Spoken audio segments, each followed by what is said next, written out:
हाय दोस्तों, स्वागत है आप सबका हमारे यूट्यूब चैनल CWT इंस्टीट्यूट में। आज हम पढ़ेंगे क्लास 10th का फिजिक्स का पहला चैप्टर रिफ्लेक्शन ऑफ लाइट, यानी हिंदी में प्रकाश का परावर्तन, जिसका आज है पार्ट 5। 4 पार्ट इसका हो चुका है। पांचवा पार्ट भी बहुत छोटा होगा। आज का बस एक ही पॉइंट पढ़ने वाले हैं हम लोग, वो है प्रतिबिंब बनाने के लिए आवश्यक किरणें। प्रतिबिंब बनाने के लिए कौन कौन से आवश्यक किरणें, तो कितने हैं पहले ये देख लेंगे। 3 आवश्यक किरणें प्रतिबिंब बनाने के लिए, 3 आवश्यक किरणें हैं। पहला है मुख्य अक्ष के समांतर किरणें परावर्तन अथवा अपवर्तन के बाद मुख्य फोकस से होकर गुजरती है या गुजरती हुई परावर्ती प्रतीत होती है।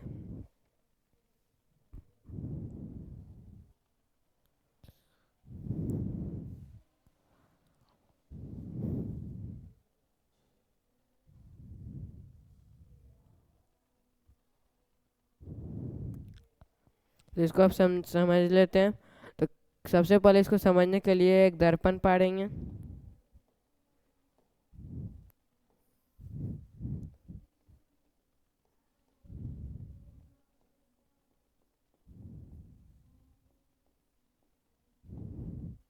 और उसके बाद अब इस दर्पण में दर्शाएंगे, इसका भी समझ रहे हो, प्रतिबिंब बना नहीं रहे।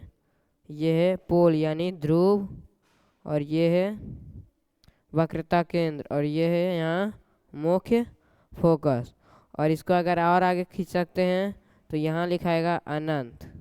अनंत, और ये याद रखेंगे ध्रुव और वक्रता केंद्र के बीच ही फोकस मुख्य फोकस रहता है।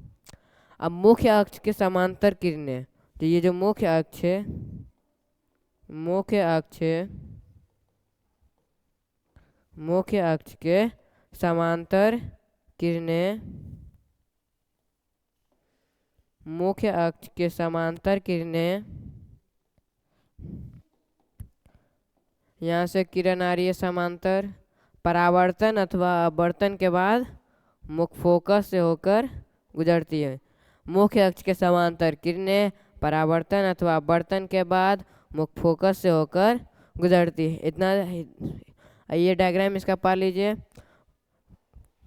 ये जो डायग्राम है उसको पारेंगे, पहले इसका बनाएंगे कहाँ क्या क्या है, और उसके बाद मुख्य अक्ष के समांतर किरणें परावर्तन या अपवर्तन के बाद जिस बिंदु पर काटते हैं उसको क्या कहता है, मुख्य फोकस। तो उसी से निकलता है मुख्य अक्ष के समांतर किरणें परावर्तन अथवा अपवर्तन के बाद मुख्य फोकस से होकर गुजरती है या गुजरती हुई प्रतीत होती है।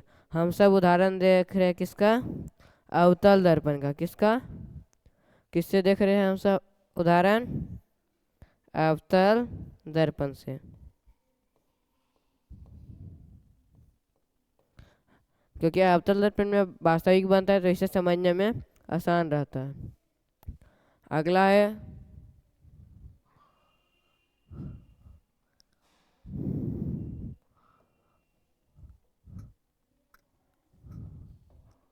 मुख्य फोकस से होकर जाने वाली किरणें परावर्तन या अपवर्तन के बाद मुख्य अक्ष के समांतर हो जाती है। इसी का उल्टा है।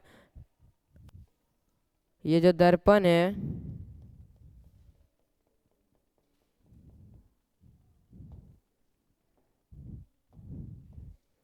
और इसमें दर्शाएंगे कहाँ कहाँ क्या है, पोल, फोकस, वक्रता केंद्र और अनंत।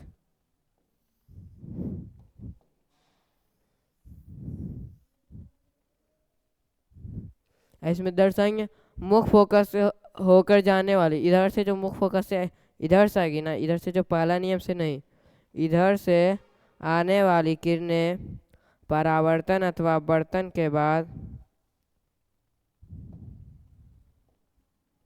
परावर्तन अथवा अपवर्तन के बाद नहीं, मुख्य फोकस से होकर गुजरने वाली किरणें, मुख्य फोकस से होकर गुजरने वाली किरणें परावर्तन अथवा अपवर्तन के बाद मुख्य अक्ष के समांतर, मुख्य अक्ष के समांतर हो जाती है। तो मुख्य अक्ष है इसके क्या हो गया, समांतर हो गया। मुख्य फोकस से गुजरने वाली किरणें परावर्तन अथवा अपवर्तन के बाद मुख्य अक्ष के समांतर हो जाती है। दूसरा याद रख लीजिए, मुख्य फोकस से होकर जाने वाली किरणें परावर्तन या अपवर्तन के बाद मुख्य अक्ष के समांतर हो जाती है। अगला है तीसरा नंबर, तो इसमें दर्पण पार लिए। अब समझते हैं, वक्रता केंद्र से होकर जाने वाली किरणें, वक्रता केंद्र से होकर जाने वाली, यहाँ वक्रता केंद्र है, इससे जाने वाली किरणें, इससे वक्रता से जाने वाली किरणें अपने ही पथ पर लौट जाती है। यहाँ से ये आया और अपने ही पथ पर लौट गया, वापस जिस पथ से आया उसी पथ से लौट गया। तो ये हो गया तीसरा नियम, वक्रता केंद्र से होकर जाने वाली किरणें अपने ही पथ पर लौट जाती है। तो प्रतिबिंब बनाने के लिए 3 आवश्यक किरणें हैं। कौन कौन? पहला है मुख्य अक्ष के समांतर किरणें परावर्तन अथवा अपवर्तन के बाद, परावर्तन अथवा अपवर्तन के बाद मुख्य फोकस से होकर गुजरती है।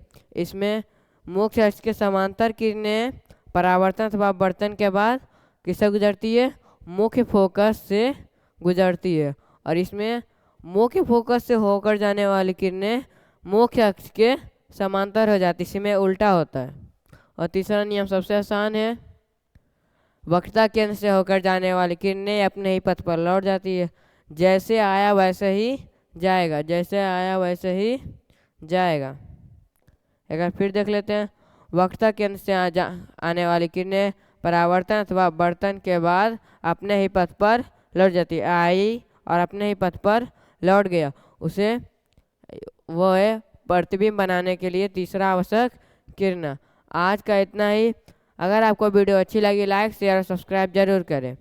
अगर आपको इसका मॉक टेस्ट चाहिए तो यहाँ पे ऐप का नाम है, प्ले स्टोर से जाके इसको डाउनलोड कर सकते हैं। आज का इतना ही। अगर वीडियो पसंद आया लाइक शेयर और सब्सक्राइब जरूर करें। धन्यवाद।